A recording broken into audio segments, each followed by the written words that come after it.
খলিফা হারুন রশিদের দরবারে একটা পাগল মাঝে মধ্যে যাওয়া আসা করতেন, কখনো কানতেন কখনো হাসতেন। ওই পাগলের নাম হলো বাহলুল পাগল। ধরে কোন কি পাগল? উদিন নাদির মন্ত্রীরা বললো, যাবো না, এই পাগলা তো রাজ দরবারে গুরুত্ব বোঝে না, এই কখনো হাসে কখনো কান্দে, এই পাগলাকে আপনি বের করে দেন তো। খলিফা হারুন চিন্তাত পড়ে গেল, পাগলকে তো জোর করে বার করে দেবে না, পাগলকে যদি বলে নৌকা নাড়াস না, তখন তাকে ঝাঁকান শুরু হবে। জোরে কোন কথা ঠিক কি না? খলিফা হারুন চিন্তা করলো, পাগলকে তো জোর খাটবে না, কাছে ডাকলেন, বাহলুল ভাই, সুন্দর করে ডাকলেন। বাহলুল এসে মুসকি হাইতে বলেন, কি বলেন যাবো না? বলে, আমার একটা কাজ আছে ভাই, তুমি কি কাজটা করে দিবার পারবা? বাহলুল বলতে, আমি পাগলা মানুষ, আমাকে আপনি কি কাজ দেবেন? খলিফা হারুন বলেন, এই লাঠিটা তোমাকে দিলাম, তোমার চাইতে বোকা মানুষ যদি পাও তাহলে লাঠিটা তারে দিয়ে দিও, কিন্তু তোমার চাইতে বোকা হওয়া লাগবে। বাহলুল পাগল লাঠি নিয়ে যখন চলে গেলেন, খলিফা হারুন বললেন, এই পাগল আর আসবে না, কারণ এর চাইতে বোকা মানুষও পাবি না, লাঠি দেওয়ার কামও শেষ হবি না। আর পাগলারা কাম না শেষ করলে কোনোদিন আসে না। দেখা যাচ্ছে 2-4-5 বছর ওই পাগল আর আসি না। উজির নাদির মন্ত্রী বলে, যাবো না, আসলে আল্লাহ আপনাকে ব্রেন দিচ্ছে, কিভাবে পাগলক তাড়ালেন, 5টা বছর হয়ে গেল, এখন পর্যন্ত পাগলার খবর নেই। তখন কেউ কেউ বলতে, হয়তো মারা গেছে রে। আসে না যখন পাগলা মরেই গেছে, আসলে পাগল মরেনি। খলিফা হারুন যেদিন দুর্বল হয়ে বিছানাত পড়ে গেছে, ওই দিন বাহলুল পাগল লাঠি নিয়ে হাজির। খলিফা হারুন বলে, বাহলুল ভাই, এখন লাঠি তোমার হাততে আছে, তোমার চাইতে বোকা মানুষ পাওনি? বাহলুল পাগল বলতেছে, আজ যেমন হয় পাওয়া যাবে। খলিফা হারুন কয়, ঘরের মধ্যে তুমি আর আমি ছাড়া কেউ নাই, তাহলে আজকে কেমনে পাবা? বাহলুল পাগল বলে, যাবো না, আপনি যেখানে অবস্থান করতেছেন এই জায়গার নাম হলো বাগদাদ। এই বাগদাদ থেকে মক্কা শহরে যদি 10 দিনের সফরে যান, আপনি বলেন তো কেমনে যাবেন? খলিফা হারুন বলে, বাগদাদ হলো আমার চীনা, আর মক্কা হলো আমার অচেনা।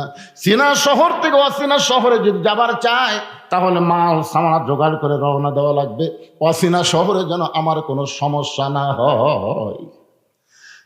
চীনা শহর থেকে অচেনা শহরে যাবার গেলে মাল সামানা জোগাড় করে আমাকে রওনা দেওয়া লাগবে। বাহলুল পাগল বলে, যাবো না, দুনিয়ার একটা শহর থেকে আর একটা শহরে 10 দিনের জন্য যদি যান, তাহলে আপনি মাল সামানা জোগাড় করে রওনা দিবেন।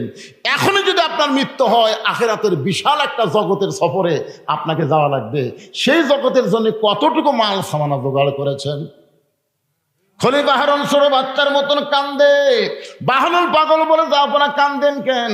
খলিফা হারুন বলে, বাহলুল রে, আমার যদি এখনই মৃত্যু হয়, ওই আখিরাতের জগতের জন্য তেমন কিছু আমি জোগাড় করতে পারিনি ভাই।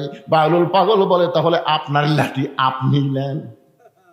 এই দুনিয়াতে আসার পরে মৃত্যু তার সামনে আছে, এইটা জানার পরেও যারা কবরের পাথর জোগাড় করে না, তারা হলো দুনিয়ার সবচাইতে বড় বোকা। ধরে কোন কথা ঠিক কিনা?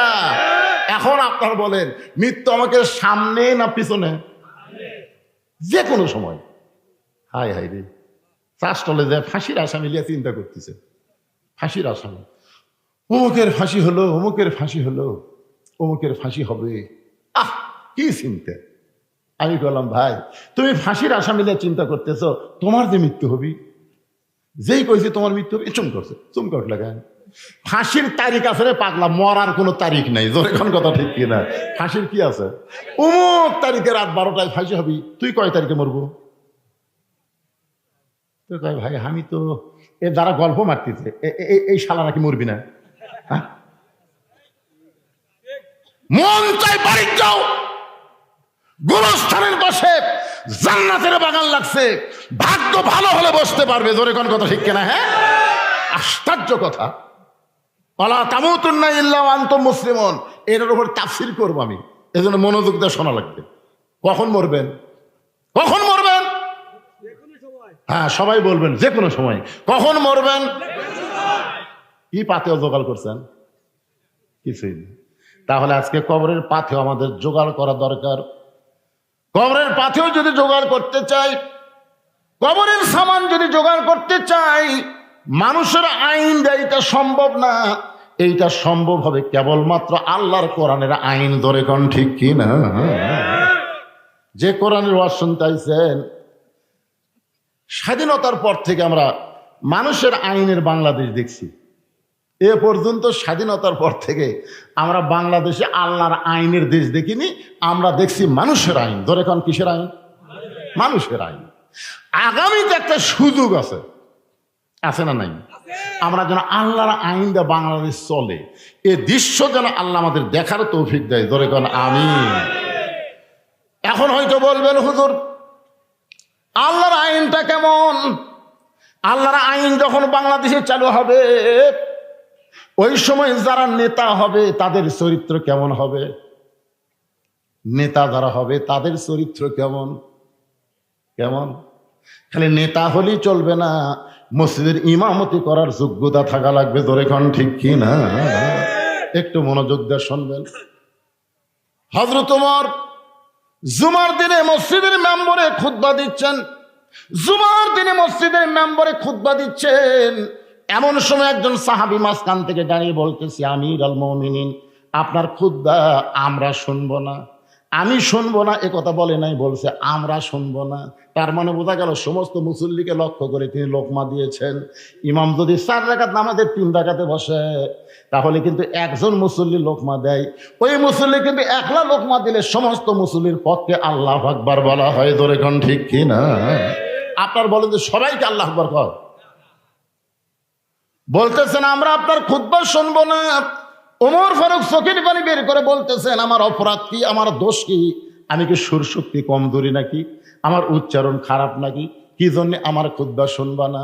সাহাবী বলতেছে, আমিরুল মুমিনিন, আমাদেরকে বাইতুল মাল থেকে খাটো পাঞ্জাবি দিলেন আর আপনি লম্বা জুব্বা পরে খুতবা দিচ্ছেন। যতক্ষণ আপনার লম্বা জুব্বা কোথায় পাইলেন এটা না বলবেন ততক্ষণ আপনার বক্তব্য খুতবা আমরা শুনবো না। হযরত ওমর তখন বাংলাদেশের মতন 96টা দেশের নেতা, বাংলাদেশের মতন কয়টা? জোরে কোন কয়টা? অর্ধ পৃথিবীর খলিফা হযরত ওমরের বক্তব্য খুতবা আটকা দিছে একজন সাহাবী। ওমর ফারুক চারিদিকে তাকায়, একটা চামচেও নেই। ওমর ফারুকের পক্ষে একটাও চামচে নেই। এখন ইমাম সাহেব যদি 4 রাকাত নামাজে 3 রাকাতে বসে আর একটা ভ্যানালা যদি আল্লাহু আকবার কয়, আর ইমাম যদি মনে করে তুই ভ্যান চলে খাস, তুই নামাজের কি বুঝিস রে? এতদিন 4 রাকাত পড়াছি, আজকে 3 রাকাতে দিয়ে বসে থাকবো। আমি ওট মনে 41 সালের আগে দেখি কি করিস, এই মনে করে যদি ইমাম বসে থাকে। আপনার বলেন তো মসজিদের মুসল্লিরা কার পক্ষে যাবে? নেতার পক্ষে না ভ্যানালার পক্ষে? কেন যাবে? কেন যাবে? কারণ নেতা যেটা করতেছে এটা নবীর তরিকা নয়, আর ভ্যানালা যে লোকমা দিয়েছে এটা হলো নবীর তরিকা। আমরা নবীর তরিকায় থাকবো, মানুষের বানানো কোনো তরিকা আমরা মানব, আমরা আল্লাহর আইন মানব, মানুষের কোনো আইন আমরা মানব না। ধরে কোন কথা ঠিক? সমস্ত সাহাবীরা যখন মাথা নিচু করে আছে এমন সময় 30 পারা কোরআনের হাফেজ, 6 লক্ষ হাদিসের হাফেজ, সুবহানাল্লাহ বলেন না? ওমর ফারুকের ছেলে 30 পারা কোরআনের হাফেজ। 96টা বাংলাদেশের মতন 96টা দেশের প্রেসিডেন্ট খলিফার বেটা হাফেজ রে। আজকে বাংলাদেশে কয়টা এমপির বেটা হাফেজ বার করেন তো? কয়টা এমপি? আচ্ছা, তাহলে অবহেলিত হবে, অবহেলিত তো হবে। তোমরা নেতাগুলা সব সন্তানকে পড়াবা ইংলিশ মিডিয়ামে, আর গরিবগুলা যার বাপ মা নাই তারা এখন কি করবি? এই মাদ্রাসাত পড়ে, ভিক্ষা করে খাওয়া লাগে, জাগির দিয়ে খাওয়া লাগে। High high high. সেই মৌলানা যখন আমার বক্তা হয়, হক কথা বলবার কিন্তু সাইড থেকে কয়, তুই আমার ফ্যাটলা খায় মলবি হলু, তুই আর বড় বড় গল্প বলছিস। মানে আমাদের সিস্টেমটা এত দুর্বল ভাই। চিন্তা করে দেখেন, রাসূল বলেছেন খায়রুকুম মান তাআল্লামাল কুরআন ওয়া আল্লামা। ওই ব্যক্তির চাইতে জ্ঞানী সম্মানী কোনো ব্যক্তি নাই যে ব্যক্তি আল্লাহর কোরআন শিখেছে এবং অপরকে কোরআনের শিক্ষা দেয়। সুবহানাল্লাহ কোন না কেন? নবীর হাদিস। অথচ আজকে দেখেন মাদ্রাসার অবস্থা কি। ওমর ফারুকের ছেলে কোরআনের হাফেজ, শুধু কোরআনের হাফেজ না, 6 লক্ষ হাদিসের হাফেজ। বাবার পাশে দাঁড়ায় বললেন, আমার বাবার লম্বা জুব্বা দেখে তোমরা খুতবা বন্ধ করে দিছ, কিন্তু তোমরা খেয়াল করে দেখো তোমাদের পরনে খাটো পাঞ্জাবি হলো তো তোমরা নতুন পোশাক পরেছ, অথচ আমার পরনে কোনো নতুন কাপড় না। ওসমান গনি বলে, আব্দুল্লাহ আজকে জুমার দিন, তুমি নতুন কাপড় না পরে পুরাতন কাপড় পরছো কেন? আব্দুল্লাহ বলতেছে, আমি যদি নতুন কাপড় পরতাম তাহলে আমার বাবার জুব্বা লম্বা হতো না। কি বুঝলেন? আমি যদি নতুন কাপড় পরতাম তাহলে আমার বাবার জুব্বা লম্বা হতো না। আমার বাবা যেদিন থেকে মদিনার খেলাফতের দায়িত্ব নিছে সেদিন থেকে দুনিয়ার সব মানুষ ঘুম পাড়ে, কিন্তু আমার বাবার ভাগ্যে ঘুম হয় না। সুবহানাল্লাহ কোন?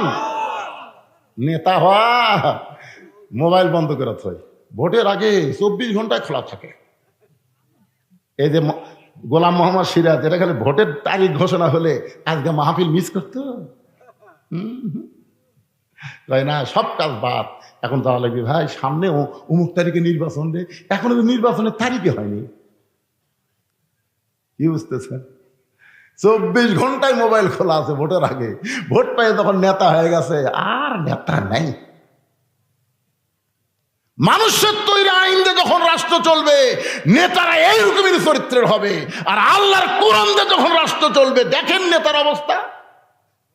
গভীর রাত্রে হযরত ওমর যখন বাড়ির থেকে বের হচ্ছেন, বউ বলতেছে কোথায় যাবেন? বলে আমার আল্লাহর বান্দারা নবীর উম্মতেরা কেমনে আছে নিজের চোখে একটু দেখার জন্য যাচ্ছি।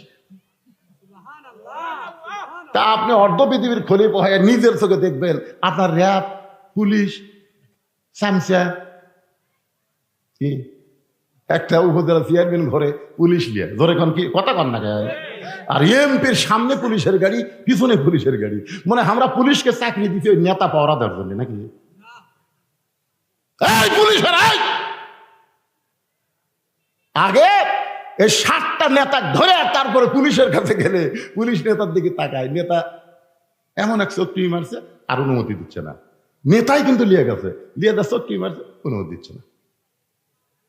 কি বুঝতেছেন? হুজুর নেতা লিয়ে কেন হুজুর? আপনাকে যে শেরুয়া বটতলা সকাল থেকে বলতেছে আমাকে মাহফিল হবে, আপনি আসেন। আমি আসরের সময় তখন সাইজ বাড়াচ্ছি, ইতিমধ্যে বলতে হুজুর নেতা লিয়ে গেলাম, বহু চেষ্টা করলাম হুজুর, কিন্তু কাম হলো না। আমি বললাম বাংলাদেশের পুলিশেরা নেতার চান্সিয়া তোর এখন কিসের কথা কান না কেন? আর নেতা লিয়ে যাও কাম হলো না, তার মানে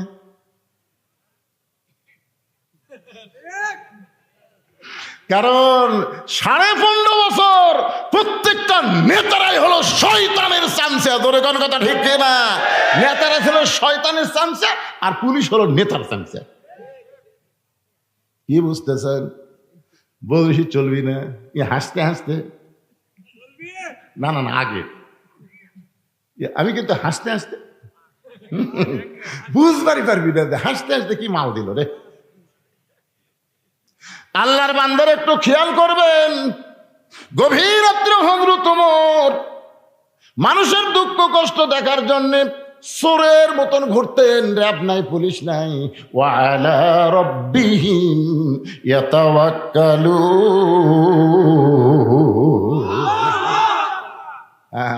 আল্লাহর উপর তাওয়াক্কুল করে ঘুরতেছে।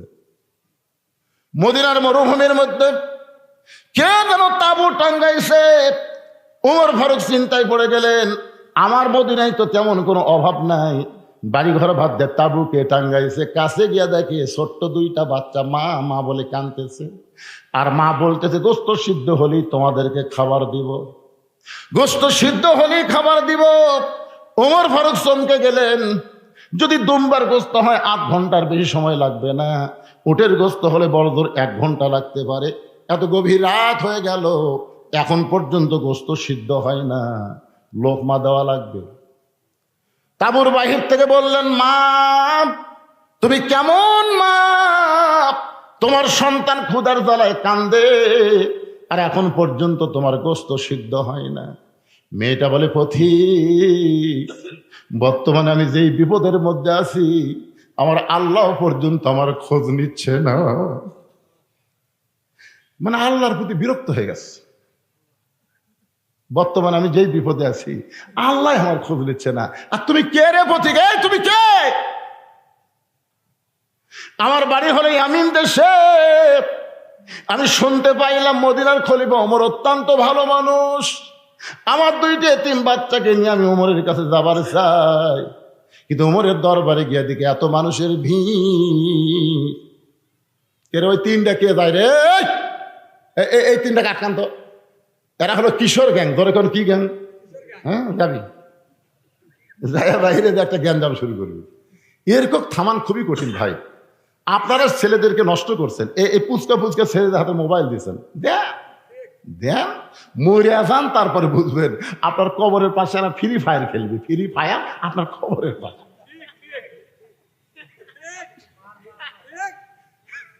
ফেরেস্তা মারমান করবি, আর ফেরেস্তা আর বাপের উপর ঠাস ঠাস করে পারবি।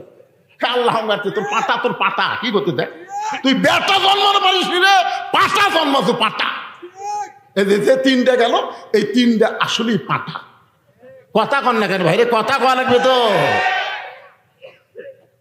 আশ্চর্য কথা, একজন যদি যাইতো কোনো টেনশন হতো না, কিন্তু তিনটা গেল কিছু করবি।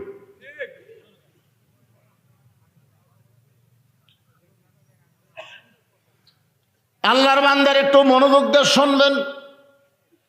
ভালো করতে গেলে রাসূল বলেছেন 6 বছর থেকে 7 বছর থেকে তালিম দাও, আর 10 বছর থেকে জোর করে তাকে নামাজে নিয়ে যাও। জোরে কম ঠিক কিনা? যে তিনটা গেল, এরা হলো তালিমের বয়স, শিক্ষা দেওয়ার বয়স। 10 বছর থেকে যদি বাপ মসজিদে বাচ্চাদেরকে নিয়ে যাইতো, তাহলে আমাদের ছেলেগুলো এরকম নষ্ট হবার পারত না। একটু মনোযোগ দিয়ে শুনবেন। মেয়েটা বলতেছে, পথিক আমার বাড়ি হলো ইয়ামিন দেশে, আমি ইয়ামিন থেকে শুনলাম মদিনার খলিফা অত্যন্ত ভালো মানুষ। আমার 2টা এতিম বাচ্চাকে নিয়ে আমি ওমরের দরবারে গেছিলাম। এত মানুষের ভিড় ঠেলে একটা মহিলা, আমি কেমন ওমরের কাছে যাই? আগামীকাল সকালবেলা যাব এই নিয়তে। এই মদিনার মরুভূমিতে তাঁবু টাঙ্গাইছি। আমার 2টা বাচ্চাকে নিয়ে যখন রাতের বেলা ঘুমাতে চাই, আমার 2টা বাচ্চা ক্ষুধার জ্বালায় যখন বারবার কান্দে, আমি শুধু বাচ্চা 2টাকে সান্ত্বনা দেওয়ার জন্যে পাতিলে পানি, পাথর আর নিচে আগুন জ্বালায় বলতেছি, বাবা গোস্ত সিদ্ধ হলেই তোমাদের খাবার দেব। প্রতিক্রিয়া, আমার পাতিলে কোনো গোস্ত নাই, আমার পাতিলের মধ্যে হলো পাথর। আমার গোস্ত সিদ্ধ হওয়ার কথা শুনে 2টা বাচ্চা যদি হঠাৎ ঘুমায়া যায়, এই শান্ত নেওয়ার জন্য কথাগুলো বলতেছি।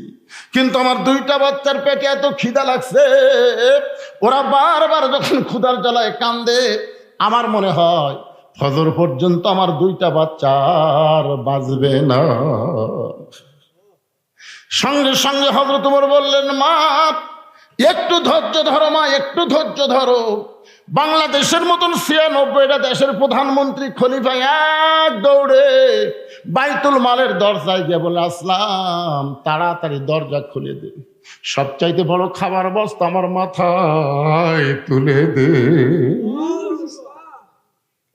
আসলাম বলে, আমিরুল মুমিনিন, আমি হলাম আপনার চাকর, কোথায় খাবার বস্তা নিয়ে যাওয়া লাগবে আপনি হুকুম দেন, আমি নিয়ে যাব। ওমর জোর হাত করে বলে, আসলাম রে, একজনের পাপের বোঝা আর একজন কেউ টানবে না, দে আমার মাথায় উঠায় দে। মিনকুমকে মানতে গিয়ে আসলাম ওমর ফারুকের মাথায় যখন খাবার বস্তা উঠায় দেয়, ওমর ফারুক বস্তা মাথায় নিয়ে এত জোরে দৌড়ায়, পিছন দিক থেকে আসলাম বলে, আমিরুল মুমিনিন, এত ওজনের বস্তা নিয়ে যদি এইভাবে দৌড়ান আপনি পড়ে কষ্ট হবে।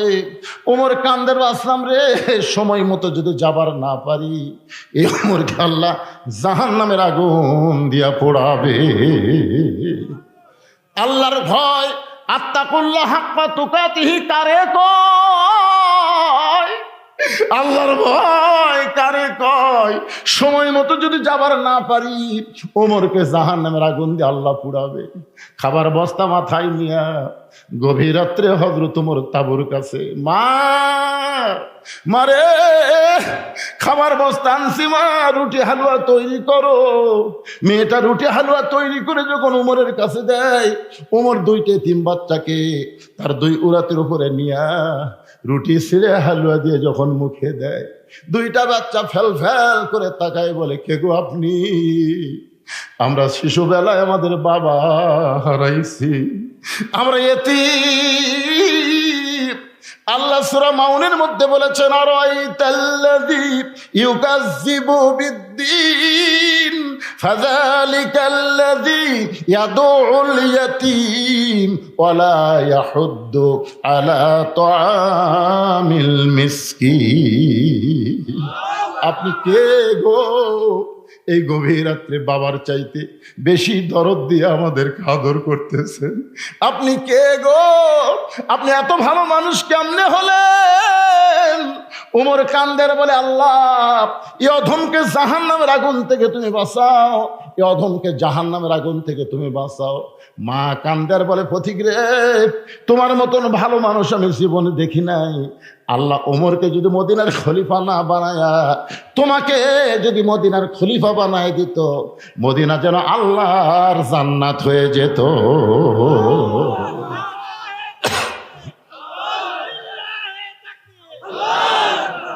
সবাই তকবীর দিলে, তকবীর কি কোনো এক দলের না? আমাদের সবার। দুনিয়াতে জন্ম নেওয়ার সময় ডান কান্দে আজান, বাম কান্দে আকামত। আবার যখন মারা যাব, লাশ সামনে নিয়ে ইমাম সাহেব আল্লাহু আকবার করে জানাজা শুরু করবে। জোরে কোন ঠিক কিনা? তাহলে আমাদের তকবীর দেয় জন্ম, তকবীরের মাধ্যমে মৃত্যু। সেই তকবীর দুইজন ভাই দেয়, আপনার দেন নাকি? লিল্লাহে তাকবীর। আব্দুল্লাহ বলতেছে, রে নবীর সাহাবীরা, গভীর রাত্রে আমার বাবা আমার দরজাত গিয়ে ডাকতেছে, আব্দুল্লাহ আব্দুল্লাহ। আমি আব্দুল্লাহ দরজা খুলে দেখি বাবার হাতে একটা পাঞ্জাবি। আমি খুশি হয়ে বললাম, বাবা বাইতুল মাল থেকে আমার একটা পাঞ্জাবি দিছে, আপনি গভীর রাত্রে আর একটা দিবে রাইছেন। আসলে নেতার বেটা হওয়ার মধ্যে লাভ আছে, আছে না নাই? নেতার বেটার মধ্যে লাভ নেই যে বাইতুল মাল থেকে একটা আমি পাচ্ছি, আপনি রাতের বেলা আর একটা দিবে রাইছেন। সঙ্গে সঙ্গে ওমর ফারুক কোরআন থেকে একটা আয়াত তেলাওয়াত করলেন, ইন্নাল্লাহা ইয়ামুরুকুম আন তুআদ্দুল আমানাতি ইলা আহলিহা ওয়া ইযা হাকামতুম বাইনান নাস আন তাহকুমু বিল আদল। জোরে বলেন আল্লাহু আকবার। কি বুঝলেন? কি বুঝলেন? আমি অনেক মাহফিলে বলে থাকি যে 6 বছর আমের চাষ করছে, আম বাগান। জ্যৈষ্ঠ মাসে দেখতে গেছে আম পাকছে কিনা, যায় যায় গাছের ডালে বসে ছোট্ট একটা বাচ্চা পাকা আম পাড়ের ব্যাগের মধ্যে তোলে।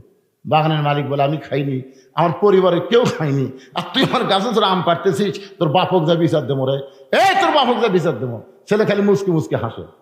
বাগানের মালিক বলে, হাসিস কেন? বলে, হাসার কারণ হলো আমার বাবা কোথায় খুঁজবার যাবেন, আমার বাবাও আর এক বছর চড়ছে, ওই যে দেখেন। বাগানের মালিক গাছের নিচে বসে কান্দে আর বলে, আল্লাহ বিচার দেবো কার কাছে? বেটাও চোর, বাপও চোর। আপনারা বলেন তো, 15.5 বছর বাংলাদেশে কোনো বিচার ছিল? কথা কন দেখেন, মেম্বার থেকে শুরু করে এমপি পর্যন্ত সব শালাই চোর। খালি এমপি পর্যন্ত নয়, মন্ত্রীর থেকে প্রধানমন্ত্রী পর্যন্ত সবাই চোর। জোরে কোন কথা ঠিক না? কত হাজার কোটি টাকা বিদেশে পাচার করছে। হাই রে, খালি ভাগ্য গুণে দোয়া ইউনুসও আমরা বসাচ্ছি। ধরে কর কি ইউনুস? আয় আয়, কে জানে হাসিনা প্রশ্ন করছে, আপনি এত বড় বিপদে পড়ছেন, এই বিপদের দোয়া আপনি কোনটা পড়তেছেন? হাসিনা বলতেছে, পড়বার গেলি খালি ওর মাম্মু কথা আসে, জাগা মতো মায়ের হাসে। ধরে কর কথা ঠিক কিনা? লা ইলাহা ইল্লা আনতা পড়ে, লা ইলাহা ইল্লা আনতা সুবহানাকা ইন্নী কুনতু মিনাজ জালিমিন। গত পরশু দিনে দেখলাম আবার $5 বিলিয়ন আবার ঋণ পরিশোধ করলো। রিজার্ভে হাত দেওয়া লাগেনি। এই রে, ওই জানে তো, ওই গ্রামীণ ব্যাংক শুরু করতে বলেন না, সাধারণ মানুষের টাকা দিয়ে ওই হাজার হাজার কোটি টাকা করছে। এখন বাংলাদেশের সিয়ারত বসে দেখে কিছুই নাই। জান আর ওদিকে ওই পাগলি হয়ে ভারতের মাল ওয়ানো করে সাইজ করছে। আমি চিন্তা করলাম, পাগলি হওয়ার পিছনে কারণ আছে। কারণ কি জানেন? একটা লোকের একটা গাভী হারাছে, অস্ট্রেলিয়ান গাভী।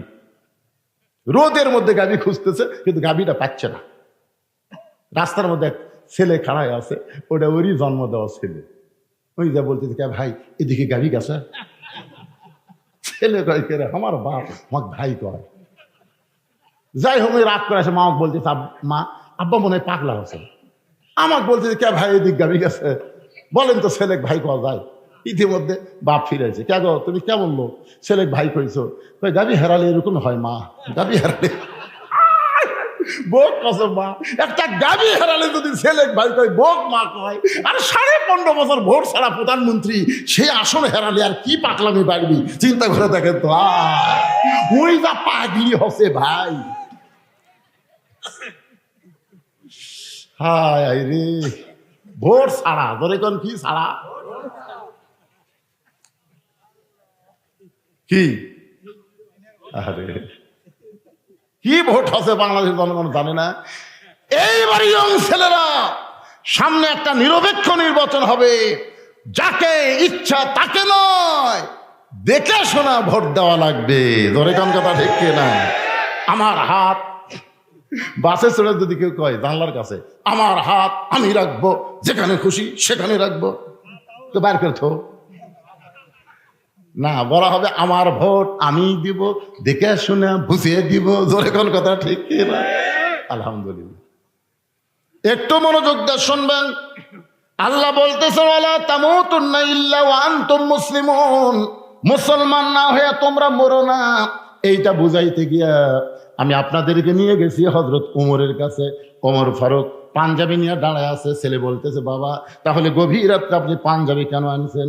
ওমর ফারুক বলে আব্দুল্লাহ আগামীকাল জুমার দিন, তোমার কি মনে নাই? আগামীকাল জুমার দিনে এই ছোট পাঞ্জাবি পরে আমি যদি খুতবা দেই, নামাজ পড়াই, তাহলে বলো তো কেমন লাগে? কারণ মুসল্লির পাঞ্জাবি খাটো হলেও কোনো সমস্যা নাই, ইমামের পাঞ্জাবি জুব্বা লম্বা হওয়া দরকার। আপনাদের মসজিদের মুসল্লিরা যদি শাটো পরে সমস্যা আছে, কিন্তু ইমাম সমস্যা আছে না নাই? দরকার আছে নাই? মুসল্লি দাড়ি কাম আছে, কোনো সমস্যা নাই। আর ইমামের দাড়ি খালি সামান্য খাটো, মাপ দিচ্ছে, মানে দাড়ি মাপ দিচ্ছে, ওটি থাকে বসে থাকে,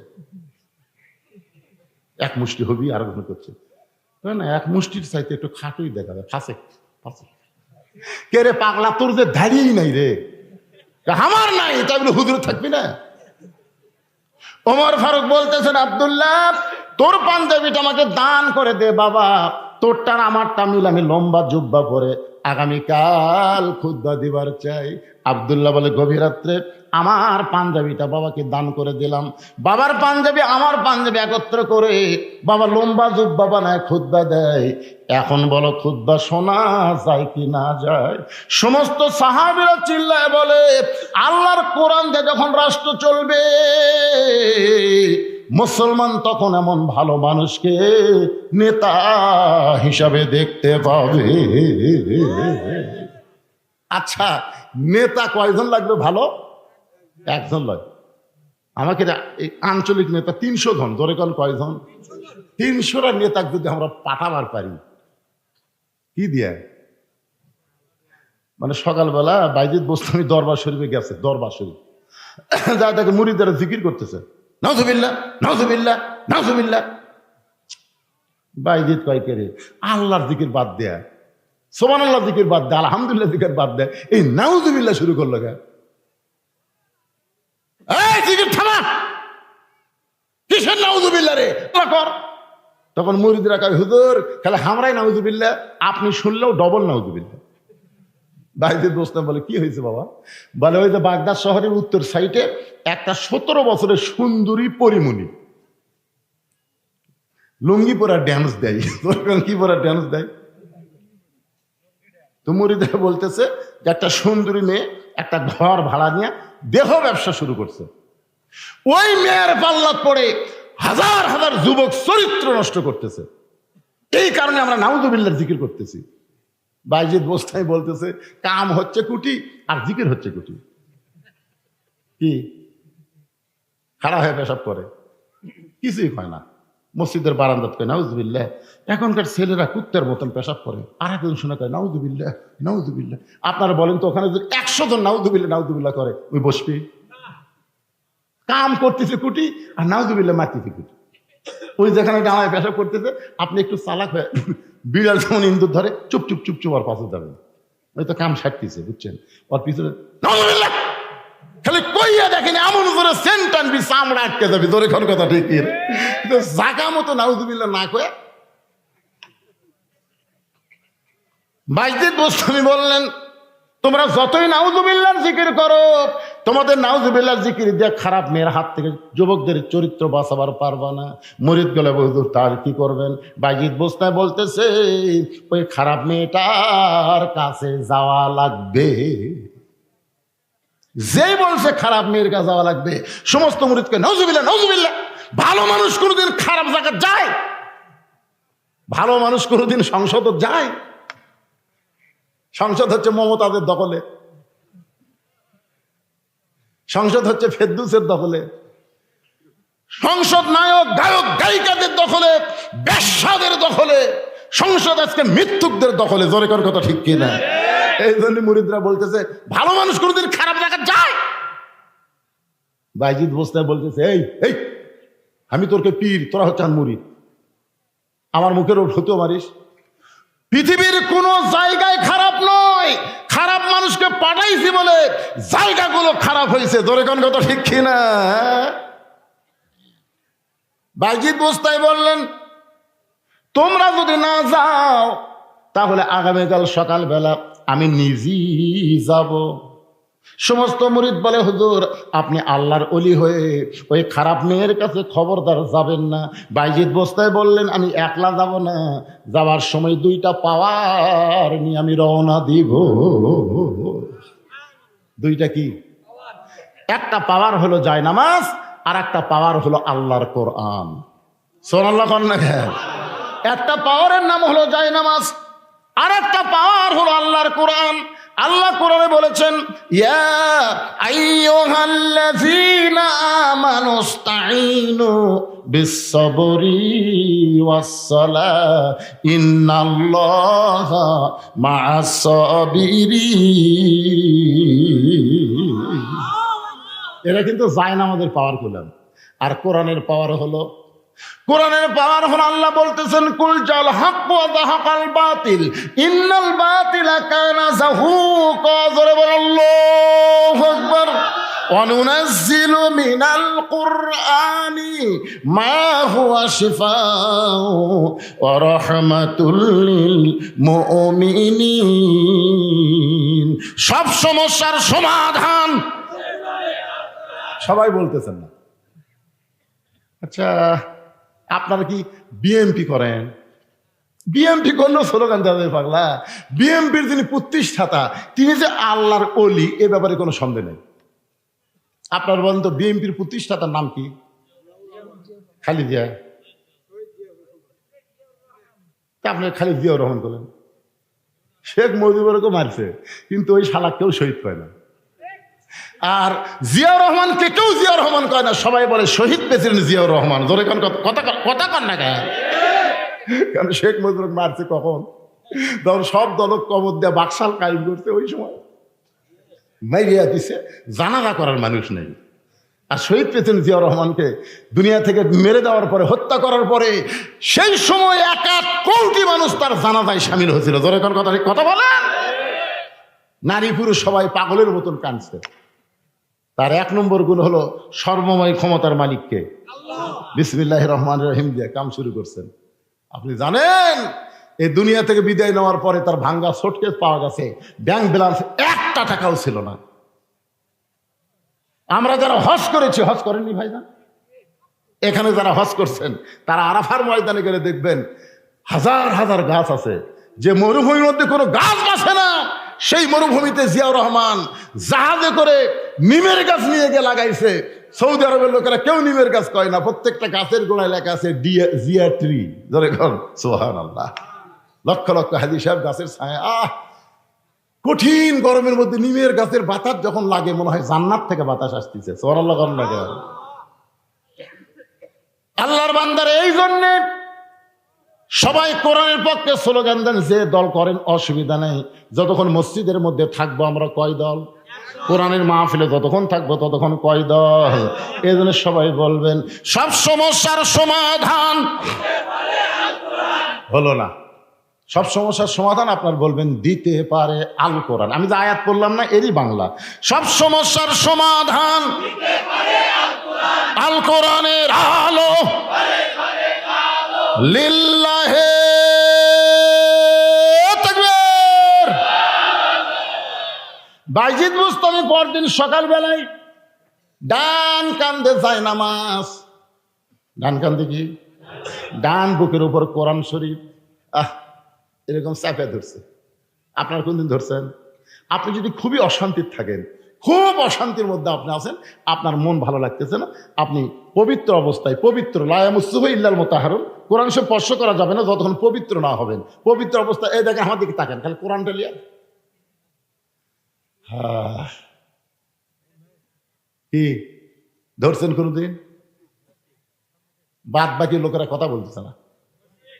এর যে কি পাওয়ার, একদিন খালি ধরবেন, যেটি আপনার ধাক ধক ধাক ধক করতেছে, পরপর একটু ধরবেন। কি পাওয়ার জানেন এই কোরআনের। ডান কান্দে যায় নামাজ, বাম ডান বুকের উপরে কোরআন শরীফ চেপে ধরে হযরত বাইজিদ বুস্তামি যখন খারাপ মেয়েটার দিকে রওনা দিলেন, মুরিদরা পিছন থেকে বলতে যে হুজুর আমরা আর আপনার মুরিদ থাকলাম না, আপনার মুরিদ আমরা আর থাকতেছি না। বাইজিদ কয় তোদের নাউজুবিল্লাহ মুরিদ আমার দরকার না, যা। বাইজিদ বুস্তামি সেই মাত্র খারাপ মেয়েটার ঘরের কাছে শত শত যুবক ওই জায়গায় ঘুরতেছিল মেয়েটার সঙ্গে লাইন মারার জন্য, কিন্তু বাইজিদকে দেখার সঙ্গে সঙ্গে তারা সবাই বলল নাউজুবিল্লাহ নাউজুবিল্লাহ, আল্লাহর ওলি হয়ে এই খারাপ জায়গাটা আসলো, নাউজুবিল্লাহ। আমি একবার চেয়ারম্যানের দাঁড়াবার চাচ্ছি, যার কাছে খুশি তাই কয় নাউজুবিল্লাহ নাউজুবিল্লাহ। হুজুর আপনি একটা বক্তা মানুষ, খবরদার আপনি খারাপ কামত যাবেন না। আমি ওরকে নাউজুবিল্লাহ শুনে আর দাঁড়াইনি, দেখ সগলি কয় নাউজুবিল্লাহ। যারা মেয়ের সঙ্গে খারাপ ব্যবহার করে সেই যুবকেরা বলতেছে নাউজুবিল্লাহ, এটি বাইজিদ যাচ্ছে না, আমরা আর থাকবো না। রাগ করে যখন সবাই চলে গেছে, ইতিমধ্যে একজন ছেলে চিন্তা করে বাইজিদ কি জন্য এলো, আল্লাহর ওলি বাইজিদ খারাপ মেয়ের কাছে কি জন্য আসলো, এটা তদন্ত না করা পর্যন্ত আমি যাচ্ছি না। ওই দেওয়ালের পাশে লুকে আছে। বাইজিদ বুস্তামি খারাপ মেয়েটার দরজা দিয়ে সালাম দিলেন, আসসালামু আলাইকুম ইয়া আহলাল বাইত, জোরে কান সুবহানাল্লাহ। এই ঘরের মধ্যে যারা আছো তাদের প্রতি আল্লাহর রহমত বর্ষিত হোক। সঙ্গে সঙ্গে মেয়েটা দরজা খুলে বলতেছে হুজুর হুজুর আপনি মনে হয় ভুল করছেন। দেখেন খারাপ মেয়েও কিন্তু ভালো মানুষ চেনে, খারাপ মেয়েরাও কিন্তু ভালো মানুষ চিনে। আপনারা হুজুর মানুষ গ্রামে যান, বেপর্দার নারী পর্যন্ত আপনাকে দেখলে পর্দা নিশি হয়ে যাবে। হবে কি হবে না বলেন? হবে। হুজুর আসতেছে রে,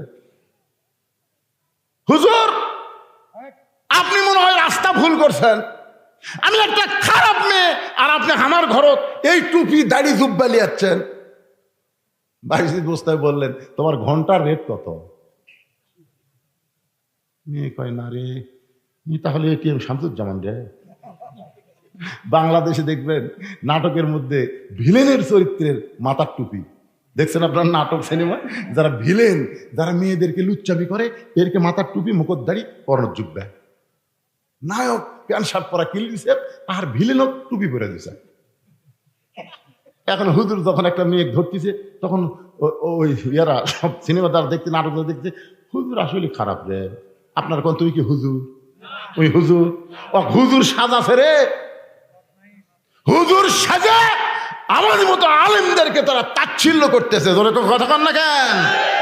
ভারতের প্রত্যেকটা নাট্যকার নাটকের মধ্যে হিন্দুর পূজা রাখে, যেন নাটক দেখলেও হিন্দুরা তাদের হিন্দুরে ইমান মজবুত করে। আর আমাদের বাংলাদেশের নাট্যকারের নাস্তিক, এরা সিনেমার নায়ক বানায় ভালো, আর ভিলেন দেশে টুপি মাদ্দা জুব্বা খারাপ। মেয়েটা চিন্তা করে এইটাই মনে হয় তাহলে এটিএম শামসুজ্জামান হুমায়ুন ফরিদি। মিশাই মিশাই হুজুর যেই কছে ঘন্টার রেট কত, মেয়েটা বলতেছে প্রতি ঘন্টায় 10 দিরহাম। বাইজিদ বুস্তামি বলতেছে 24 ঘন্টার বুকিং নিলাম। কয় ঘন্টা? যেই ছেলে দেওয়ালের পাশে লুকে আসলো মারছে দৌড়। অন্য ছেলেরা কাছে দৌড় আস কেন রে? বলে আমরা 8 ঘন্টায় পারি না পারে, আর হুজুর 24 ঘন্টার বুকিং নিল। তখন সাইড থেকে বলছি তো হুজুরের কেরম ক্ষমতা আছে রে। আপনার কি মনে করতেছেন ক্ষমতা নাই? এই যে ছোটবেলায় পেশাব করবার গেলে যাবেন, মাদ্রাসায় যাবেন, যাবেন, এই মাদ্রাসার একটা বাচ্চার পেশাব করা দেখলো আপনার সব আছে, দেখেন দেখেন কিভাবে পেশাব করে। আমার আব্দুল্লাহ, মাদ্রাসার আব্দুল্লাহ, আমি মানুষের মত আমি বললাম ভাই এর যে কাজ ধরছে সিরাপ খুলেন। না হুজুর এটা আসল কাজ নয়, তো বলে কি কাজ? কয় বার হোক আব্দুল্লাহ, পেশাব করে ফালিলে তখন 12 লোকের কাজ লুকে। হুজুর আমি পেশাব হওয়ার পরে মনে হচ্ছে আছে, আমার মনে হচ্ছে ললের মধ্যে হয়তো আটকে আছে। ঝাঁকি দিয়ে তাকে দেখি 1 ফোঁটা বার আছে, আমার মনে হয় আরো আছে, আবার ঝাঁকি দিলাম, নাই। সন্দেহ দূর করার জন্য আর এক ঝাঁকি মারলাম হুজুর, যখন দেখি নাই তখন পানি খরচ করে এখন অজু করবার চাই। আমি বলি আব্দুল্লাহ এমন করে পেশাব করে পানি নিয়ে অজু করবে কেন? আব্দুল্লাহ বলে হুজুর আপনি জানেন না, আমরা আল্লাহর কোরআন পড়ি, যেই কোরআন ধরতে গেলে নিজের শরীর পবিত্র রাখতে হয়। সবসময় ঢিলা ঢালা পাঞ্জাবি, ঢিলা ঢালা পায়জামা পরে, এরকে যন্ত্র কোনোদিন খারাপ হবার পারে? আর এ দে প্রাইমারি দেওয়ার পর থেকে খারাপ হয়ে মারতেছে, খারাপ হয়ে মারতেছে। আরে খারাপ হয়ে যতই পেশাব করেন মনে করবেন পেশাব নাই, তারপরেও 9 ফোঁটা পেশাব আপনার আছে। যেই পানি খরচ করছেন খারাপ হয়ে, ওই যে সিরাজ সাহেবের ফুড ভিলেজ পেশাব করে যায়, দেখি বসার বুদ্ধি নাই, যেটা ঢুকি সেটি কোমর। পেলাম কে আবার আমি হুজুর মানুষ, এটা কিভাবে করি না? এখন বয়স ডাক দিয়ে বললাম কে ভাই, খালি খারাপ হওয়ারটাই আছে, বসারটা নাই, তাহলে পায়খানার যান। পায়খানা যে করেন হুজুর, আপনারা হুজুরা তো খাড়ায় পারবেন না, তাহলে বসারটা যান, পায়খানার যান। চিন্তা করছেন পেশাব করার জন্য বসবার গেলে পায়খানার যাওয়া দেখবে, মনে করছে পেশাব কমপ্লিট, তারপরও 7 ফোঁটা 9 ফোঁটা পেশাব আছে, তেল লাগাচ্ছে, টপ টপ করে পেশাব দিয়ে আন্ডারপ্যান্ট ভিজে গেল। খাড়া হওয়া কেরে ক্লাস 2 পড়িস, খাড়ায় পেশাব করিস, তোর স্যার তোকে শিখাইনি কেমনে পেশাব করা লাগবে, জানিস না? বসে থেকে করবি। চাচার যে কথা, প্রাইমারি পেশাবখানা যায় দেখে আমার সারি খাড়া হয়ে পেশাব করে চাচা, আর সারি খাড়া হয়ে মারে। এখন বলেন এমন ঢিলা ঢালা পাঞ্জাবি ছোট্টবেলা থেকে পেশাব থেকে পবিত্র, এই হুজুরের পাওয়ার কম না বেশি? বাইজিদ বোস্তামি 240 দিরহাম, 24 ঘন্টার বুকিং, 240 দিরহাম নিয়ে মেয়েটার ঘরের মধ্যে ঢুকলেন, সঙ্গে সঙ্গে মেয়েটা দরজা বন্ধ করে দিল। বাইজিদ বোস্তামি ওই মেয়েটার ঘরের মধ্যে ঢুকে সর্বপ্রথম 1 নম্বর পাওয়ার জায়নামাজ বিছায় দিলেন। আপনারা বলেন তো পতিতার ঘরের মাটি পাক না না পাক? নাপাক মাটিকে পাক করতে গেলে যে জিনিসটা লাগবে তার নাম হলো জায়নামাজ। বাইজিদ বোস্তামি জায়নামাজে দাঁড়িয়ে 4 রাকাত নামাজের নিয়ত করলেন। 4 রাকাত নামাজের মধ্যে আলহামদুলিল্লাহি রাব্বিল আলামিন আর রহমানির রহিম মালিক ইয়াউমিদ্দিন ইয়্যাকা না'বুদু ওয়া ইয়্যাকা নাস্তাইন, আল্লাহ তোমার গোলামি করে তোমার কাছে সাহায্য চাই। আল্লাহ এই পতিতার ঘরে আমি কেন ঢুকলাম আল্লাহ আপনি জানেন। এই মেয়েটা খারাপ হওয়ার কারণে হাজার হাজার যুবক নষ্ট হয়ে যাচ্ছে। আল্লাহ আল্লাহ আমি একটা যুবককে যদি বলতাম খারাপ মেয়ের কাছে যাস না, একটা নিষেধ করলে আর একটা ঢুকতো। এই মেয়েটার ঘরের মধ্যে আমি শত শত যুবকদের কাছে না যাইয়া আমি হেড অফিসে আইছি। আল্লাহ এই মেয়েটা যদি ভালো হয় বাহিরের তামাম যুবক ভালো হয়ে যাবে, কারণ দুনিয়ার সমস্ত যুবককে নষ্ট করার একটাই মাধ্যম হলো বেপরদা খারাপ নারী। জোরে বলেন কথা ঠিক কি না? আমার মা বোনেরা যারা পর্দার অন্তরে বসে আছেন, মা আল্লাহ কোরআন কারিমের মধ্যে ওয়াজ করেছেন ওয়াকারনা ফি বুয়ুতিকুন্না ওয়ালা তাবাররাজনা তাবাররুজাল জাহিলিয়াতিল উলা। আল্লাহ রাসূল বললেন ফাতেমা তোমার বাবা বিশ্ব নবী বলে তুমি জান্নাতি, এই কথা কখনোই মনে করবা না। ফাতেমা বলতেছে বাবা আমি এতদিন মনে করতাম আমার বাবা হলো পৃথিবীর শ্রেষ্ঠ নবী, তার মেয়ে হওয়ার কারণে আল্লাহ আমাকে জান্নাত দিবে। রাসূল বলেন ফাতেমা তুমি ভুল চিন্তা করেছো মা, বিশ্ব নবীর মেয়ে হওয়ার কারণে তুমি জান্নাত পাবে না। ফাতেমা বলতেছে বাবা তাহলে কেমনে জান্নাত পাবো? রাসূল বলে ফাতেমা জান্নাতে যদি যাবার চাও তাহলে জান্নাতের আমল করে তোমাকে জান্নাতে যেতে হবে। ফাতেমা বলে বাবা মেয়েদের জন্য জান্নাতের আমল কি? রাসূল বলেন ফাতেমা মেয়েদের জন্য মাত্র 4টা আমল করলে আল্লাহ 8টা জান্নাতের দরজা খুলে দিবে। 1 নম্বর আমল হলো মেয়েদেরকে সবসময় পর্দার ভিতরে থাকতে হবে। ও ফাতেমা দৈনিক 5 বার নামাজ পড়া লাগবে, বছরে 1 মাস রোজা করা লাগবে, স্বামীর কথা মতো চলতে হবে, তবে সব সময় পর্দার মধ্যে থাকতে হবে। ফাতেমা বললেন, বাবা আমি যদি সব সময় পর্দার মধ্যে থাকি, বাকি 3টা আমল যদি একটু কমজোরি হয় তাহলে কি হবে?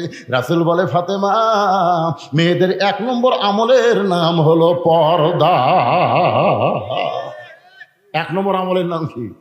সঙ্গে সঙ্গে ফাতেমার কাছে একটা ওড়না ছিল, ওই ওড়নাটা নবীর সামনে এরকম বললেন, বাবা এই মুহূর্ত থেকে আমি পর্দার ভিতরে ঢুকে গেলাম। একদিন জোহরে নামাজ পড়ে রাসূল আইছে ফাতেমার কাছে, ফাতেমা দরজা খোল। ফাতেমা দরজার কাছে এসে বলতেছে, আব্বা ফেরত যা। রাসূলকে কি আমার আব্বা ফেরত যান আব্বা, এখন দরজা খোলা যাবে না, কারণ আমার পরনে এমন একটা পোশাক আছে, আপনার জন্য দরজা খুলতে আমার শরম লাগতেছে। পর্দার মধ্যে থাকা লাগবে না, কি কন? নবী আমার ফিরে গেলেন আসরের নামাজের পর। আল্লাহর নবী ফাতেমার দরজায়, ফাতেমা দরজা খোল, তোরে না দেখা পর্যন্ত আমার কলিজার মধ্যে শান্তি নাই। ফাতেমা কান্দের বলে, বাবা এমন একটা কাপড় আমার শরীরে, ওপর দিকে তুললে নিচে বের হয়ে যায়, নিচে নামাইলে ওপর ঠিক মতো ঢাকতে পারি না। সঙ্গে সঙ্গে আল্লাহ নবী বলেন, ফাতেমা তুই আল্লাহর কাছে আয়।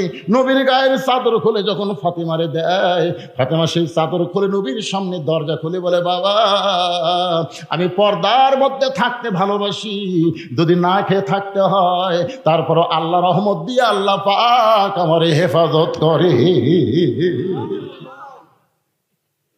এই দুনিয়া থেকে গভীর রাত্রে ফাতেমা বিদায় নেই। স্বামীর কাছে বলে গেছে 3টা কাজ করবেন। 1 নম্বর কাজ হলো রাতের বেলায় দাফন করবেন। 2 নম্বর কাজ হলো আমার লাশটা জানাজার জন্য মানুষকে ডাকবেন না। খাটনিতে না তুলে নিজের কাঁধে করে জান্নাতুল বাকির পূর্ব কোনায় সবুজ রঙের বাতি জ্বলবে, ওই বাতি বরাবর আমাকে দাফন করবেন। আলী ফাতেমাকে দাফন করে বলে, আল্লাহ তোমার পর্দা নিশে ফাতেমা বিদায় নিল, তুমি তার প্রতি খুশি হয়ে যাও। এই দোয়া করার পরে তাকায় দেখে সামনে কয়েকটা পুরাতন কবর দেখা যায়। এই মাত্র ফাতেমারে কবর দিয়েছি, সেই নতুন কবর আর নাই।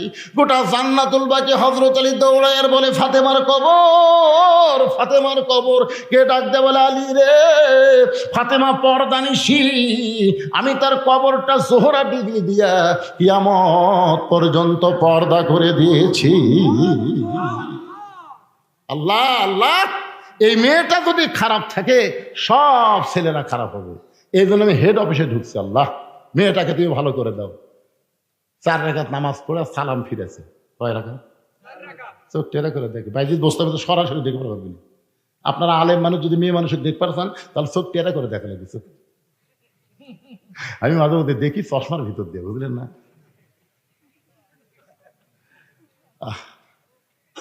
চোখ টেরা করে দেখতেছে, মেয়েটা খালি শাস্তিছে শাস্তিছে।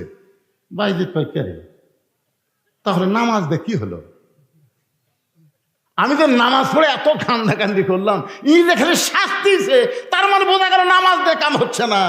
বাংলাদেশে আমরা নামাজ দিয়ে দেখছি ভাই, হাসি লাখ নামান যায়নি, ধরে কোনো কথা ঠিক কিনা?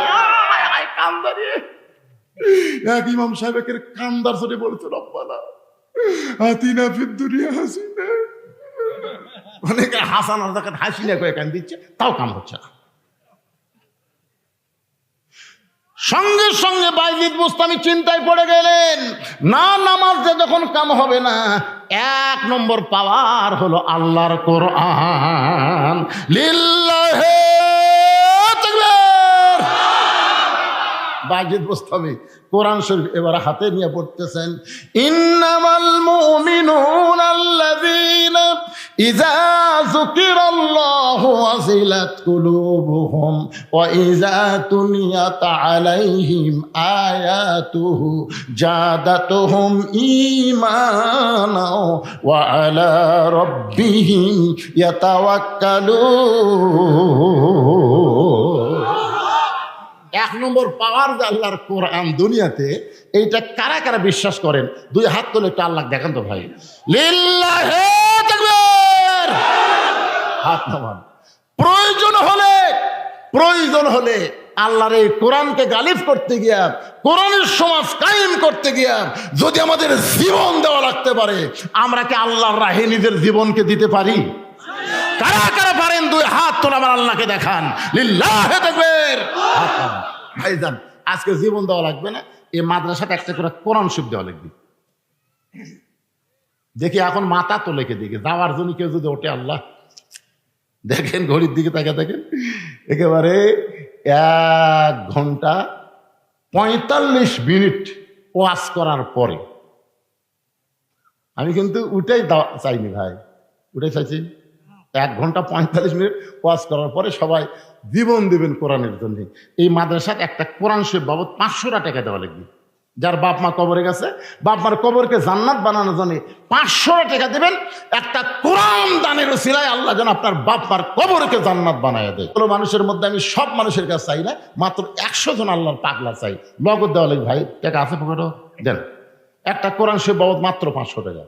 বাপ মা যাদের কবরে গেছে, বাপ মা মারা যাবে, দাদা দাদি কবরে আছে, তাদের রুহের মাগফিরাতে সবচাইতে বড় দান নবীর মাদ্রাসায় একটা কোরআন, একটা কোরআন শরীফ বাবদ 500 টাকা দিবেন।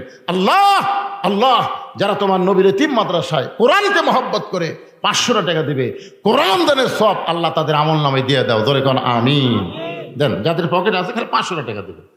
এখন মাঝখানে 500 টাকা বার করছেন, এদিকে আরো বার করছে, কে যাবে? যদি একটু পারেন ভাই কষ্ট করে একটা আসেন, আসেন ভাই একটু কষ্ট করে আসেন সোনার সানেরা।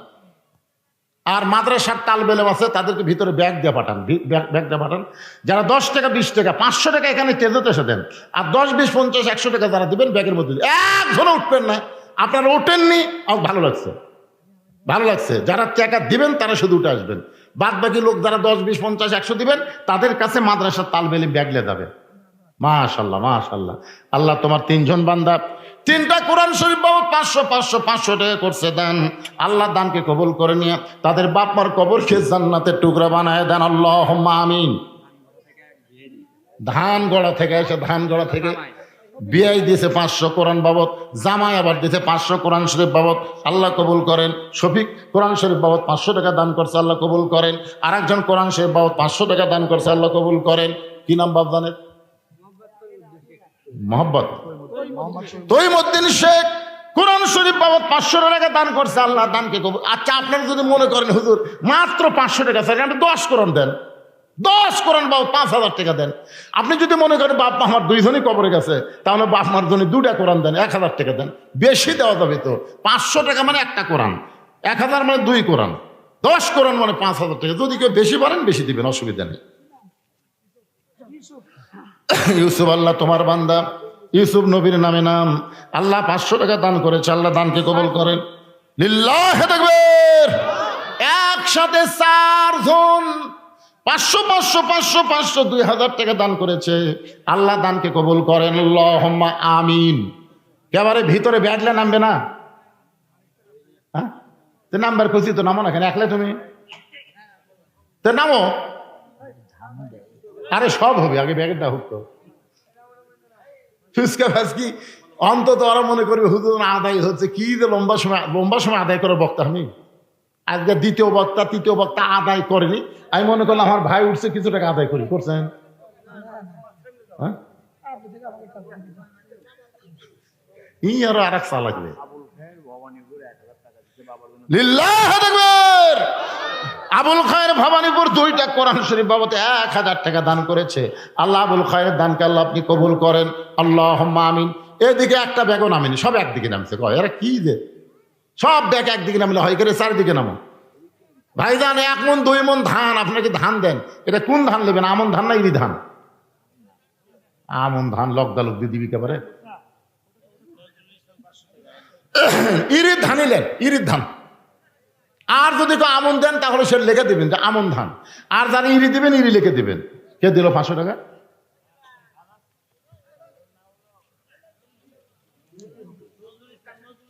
নজরুল ইসলাম আলহাজ। নজরুল ইসলাম কোরআন শরীফ বাবদ 500 টাকা দান করছে, আল্লাহ দান কবুল করে, আল্লাহুম্মা আমিন। এই যে কাগজ কলম নিয়ে বসে গেছে, সর্বোত্তমে 1 মণ ধান দেবেন। আপনি 1 মণ দেওয়ার দেখা দেখি যত মানুষ দিবে, প্রত্যেকটা দানের একটা সওয়াবের অংশ আল্লাহ আপনাকে দিবে। 1 মণ কে দেবেন ধান দেখি? সর্বোত্তম হাত তোলেন যে হুজুর এই মাদ্রাসায় আমি 1 মণ ধান দেবো, আল্লাহর রাস্তায় 1 মণ ধান দেবো। দান চাইলে যদি আপনার চলে যান, ও শোনার সময় বসে থাকবেন, আর টাকা চাইলে উঠে যাবেন। আল্লাহর মায়ের আছে না নাই? ঘুমোর থেকে উঠে দেখবি 1 পা অবশ, 1 পা চলতেছে না, কেরে 2 পাও ভালো আছিল, 1 পাও গেল, এই কারণেই গেছে। আপনারা বলেন কোরআনের মাদ্রাসা টিকায় যদি রাখতে চান, আপনারা কি সরকারি টাকায় চলবে? আপনারা দান করবেন, সেই টাকাতে মাদ্রাসা চলবে। আর সেই দানের কথা বললে উঠে যাবেন কেন? 2.25 ঘন্টা ওয়াজ করছি, লড়া নাই চড়া নাই, খালি বাড়িছে। আর সেই টাকা যাচ্ছে, উঠে চলে যাচ্ছে। আল্লাহ, বাড়ির যাওয়ার আগে কোন জায়গা দিয়ে যাবেন আপনি ভালো জানেন। অনেক মানুষ বাড়ির যাওয়ার আগে হাসপাতালে যায়, যাই কি যায় না, কথা কন থাক, আমরা কবরটা পর্যন্ত খেলে খেয়ে দেবে, অদূর পর্যন্ত দিচ্ছি না, আমাদের তো হাসপাতালেই দেখ। টাকা কাক পায় কোন দিক দিয়ে বাড়ায় তখন বুঝবি। আর সদকা তো তার উদ্দুল বালা, দান সদকা করলে আল্লাহ বালা মুসিবত দূর করে দেয়। আমার মায়ের মধ্যে আদায় করার লোক আছে? আমার মায়েরা, আল্লাহ যেন মা ফাতেমার সঙ্গে আপনাদের জান্নাত দেয়। আপনারা বেশি বেশি করে দান করবেন। আল্লাহর আরেকজন বান্দা 500 টাকা দান করছে, আল্লাহ দানকে কবুল করেন। যারাই 500 টাকা দান করতেছে, আল্লাহ কোরআন অনুযায়ী তাদের দানকে কবুল করে নেন। আরেকজন 500 টাকা দান করছে, আল্লাহ কবুল করেন। এই মাদ্রাসার কমিটির সভাপতিকে, মাদ্রাসার সভাপতি সাহেব, আপনি যে সভাপতি, আপনি কিছু দিচ্ছেন না? দিবেন, এমনি দিবেন। এটা চাই তো ভুল করলাম, তাই চা বলে লাগবে।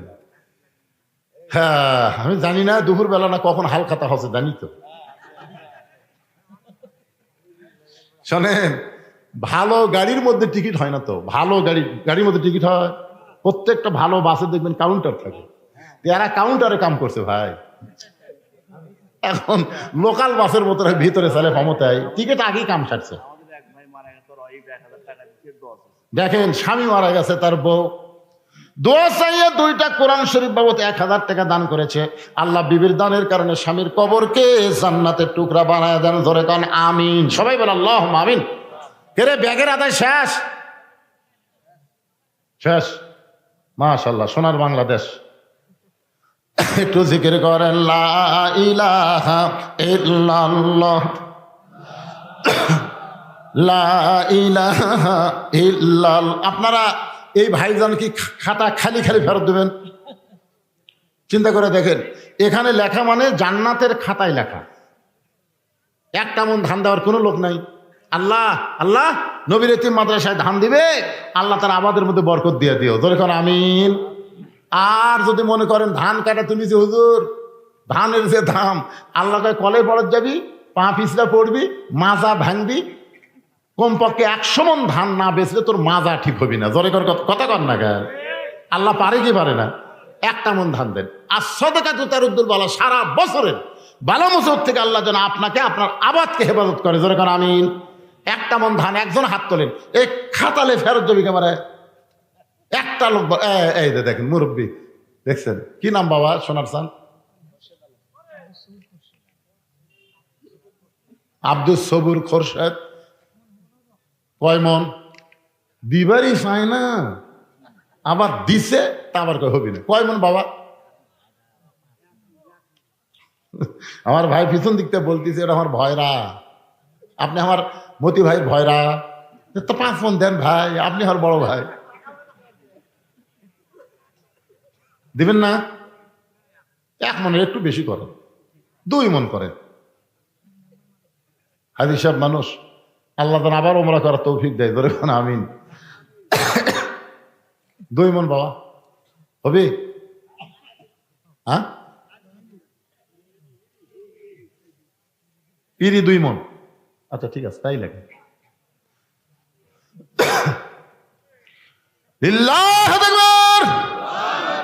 আলহাজ মোহাম্মদ আব্দুল সবুর খোরশেদ সাহেব 2 মন ধান। জোরে বলেন মারহাবা। দেখেন তো ওনার আশেপাশে আর কোন লোক আছে? আপনি 1 মন। কি নাম বাবা? সাইদুল ইসলাম ভাই আমার 1 মন ধান। জোরে বলেন মারহাবা। 3 মন হয়ে গেছে। আর একজন আল্লাহর বান্দা বলেন, বলেন, বলেন, সব দুনিয়াতে থাকবে, কিন্তু যেদিন ডাক পড়িবে কবর মাঝে যাইতে, জোগাড় কিছু করছো বন্ধু তার মাঝে বিছাইতে। ডানে কবর, বামে কবর, নিচে কবর আছে যে, উপর দিকে চাইয়া দেখো বাঁশের ছাউনি দিছে কে। লা ইলাহা ইল্লাল্লাহ, লা ইলাহা ইল্লাল্লাহ, লা ইলাহা, লা ইল্লাল্লাহ মুহাম্মাদুর রাসূলুল্লাহ। বাইজিদ বুস্তামি আল্লাহর কোরআন তেলাওয়াত করতেছে। ওই কোরআনের তেলাওয়াত প্রতিটা মেয়ের কানের মধ্যে ঢোকে।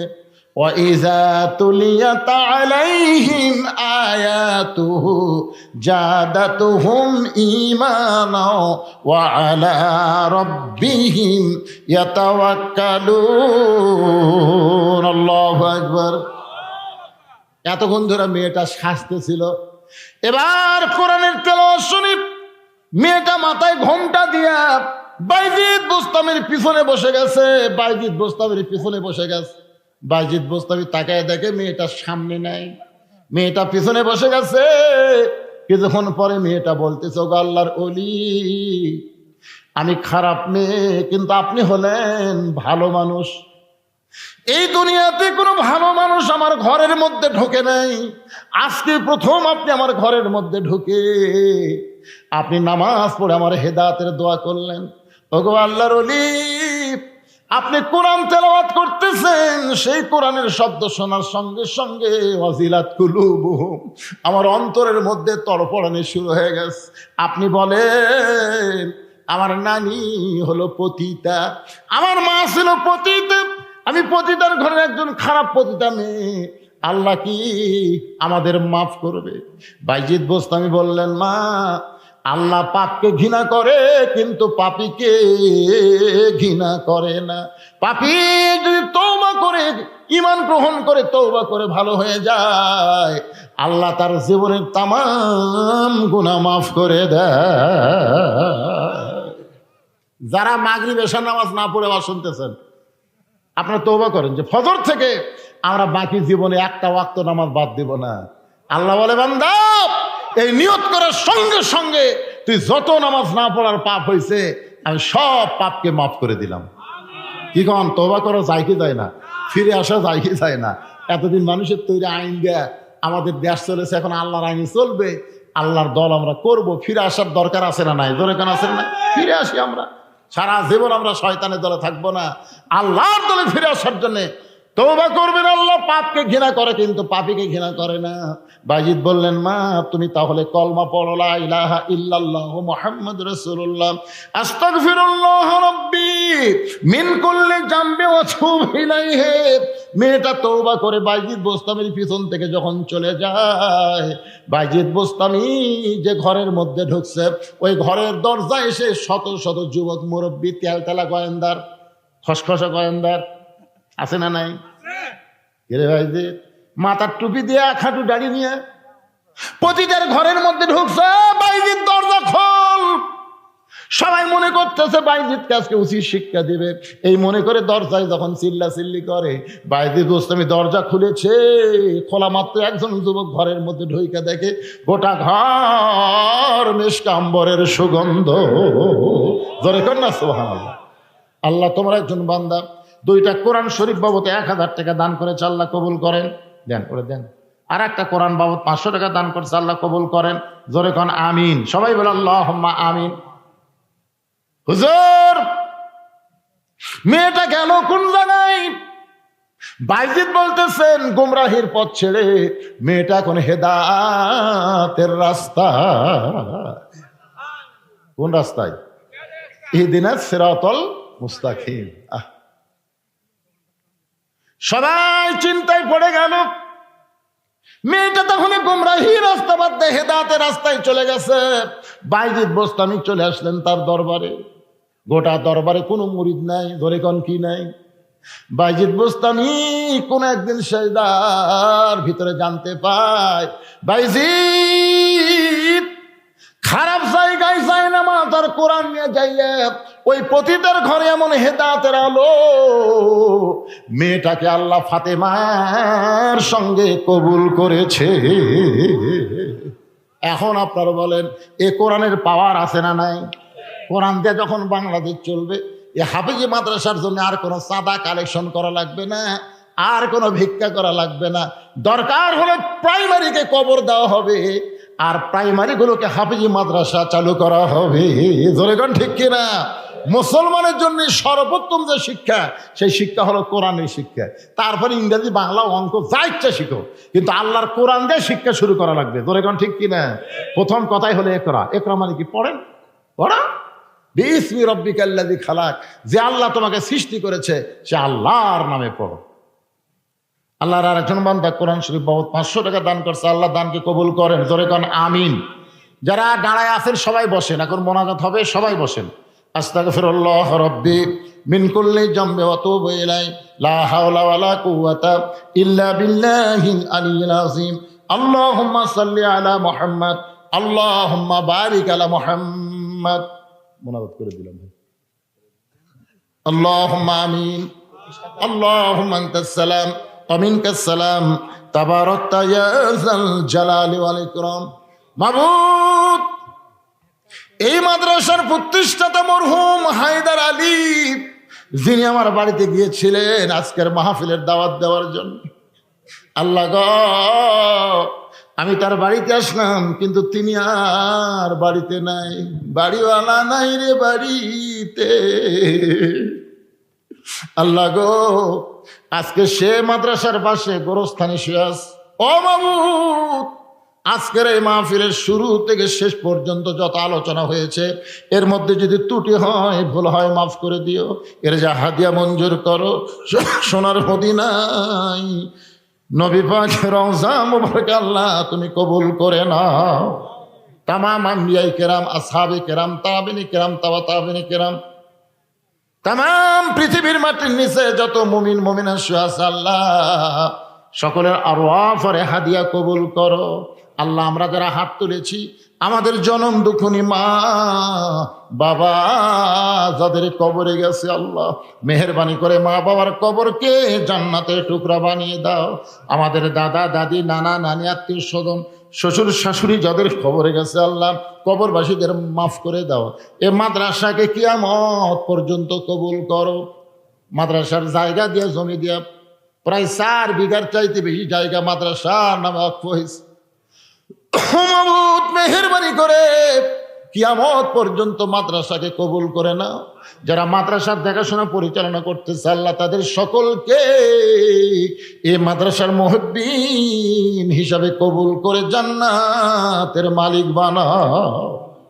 আল্লাহ, মাদ্রাসায় দিনের বেলা যারা দান করেছে, রাত্রেবেলা যারা দান করলো, আল্লাহ সকলের দানগুলোকে জান্নাতের বিনিময়ে কবুল করো। আজকের মাহফিলের সম্মানিত সভাপতি, সম্মানিত সহসভাপতি, সম্মানিত প্রধান অতিথি, বিশেষ অতিথি, আজকের মাহফিলের আলেম ওলামা হাজির সাহেবগণ, আল্লাহ যুবক, কচি কাঁচা মাসুম বাচ্চা, পর্দার অন্তরালের মা বোনেরা, সকলকেই আল্লাহ কবুল করো। আল্লাহ, ভারতের আগ্রাসী ভূমিকা থেকে আমাদের বাংলাদেশকে হেফাজত করো। ও মাবুদ মাওলা, গোটা পৃথিবীর মানচিত্রে মুসলমান যেখানে বিপদে আছে আল্লাহ, মুসলমানদের হেফাজত করো। বিশেষ করে ফিলিস্তিনে মুসলমানকে আল্লাহ তুমি হেফাজত করো। বাইতুল মুকাদ্দাস মুসলমানকে ফিরায় দিয়া পৃথিবীর মানচিত্র থেকে ইহুদিদেরকে আল্লাহ তুমি ধ্বংস করে দাও। আল্লাহ, ইসকন হিন্দু একটা উগ্র গ্রুপ আমাদের মুসলমানকে ধ্বংস করার পায়তারা করতেছে। আল্লাহ, তুমি সব ক্ষমতা তোমার হাতে। আল্লাহ, আমাদের কিছুই নাই, আমাদের ইমানের দিকে তাকাইয়া বাংলাদেশের সমস্ত চক্রান্তকে তুমি দূর করে দাও। আল্লাহ, আল্লাহ, বিশেষ করে আবার দোয়া করি মরহুম হায়দার আলীর জন্য। তার ছেলেটা মাদ্রাসার দায়িত্ব নিয়েছে। আল্লাহ, বাবার মতো তাকেও মাদ্রাসার পক্ষে কাজ করে আল্লাহ জান্নাতকে ঠিকানা বানায় দুনিয়া থেকে বিদায় নেওয়ার তৌফিক দিও। আল্লাহ, আল্লাহ, মাদ্রাসার মহতামিম, মাদ্রাসার ওস্তাদ, মাদ্রাসার তালবে ইলম, আল্লাহ সকলকেই তুমি কবুল করে। এতগুলো মানুষের মধ্যে যার গোরস্থানের দোয়া করছি, তো যারাই শুয়ে আছে পৃথিবীর যেখানে, বিশেষ করে খাস করে এই গোরস্থানে প্রায় 200-র অধিক কবর আছে। আল্লাহ, যারাই গোরস্থানে শুয়ে আছে আল্লাহ সকলার কবরকে জান্নাতের টুকরা হিসাবে কবুল করে নাও। আল্লাহ, এখন একটা মিনিট নিজের চিন্তা করেন, ওনার তো কবরে গেছে, আমাদের কাছে যাওয়া লাগতেছে নাকি? কোন যে কোনো মুহূর্তে আমাদের যাইতে হবে। কবে আমাদের মৃত্যু হবে জানি না, তবে তোমার দরবার আরজ করি, যেদিন আমাদের মৃত্যু হবে দিনটা যেন জুমার দিন হয়, মাসটা যেন রমজান মাস হয়, ইমানের সাথে, ইজ্জতের সাথে এই দুনিয়া থেকে বিদায় নেওয়ার কালে আমাদের জবানে জারি করে দিবেন, লা ইলাহা ইল্লাল্লাহু মুহাম্মাদুর রাসূলুল্লাহ সাল্লাল্লাহু আলাইহি সাল্লাম।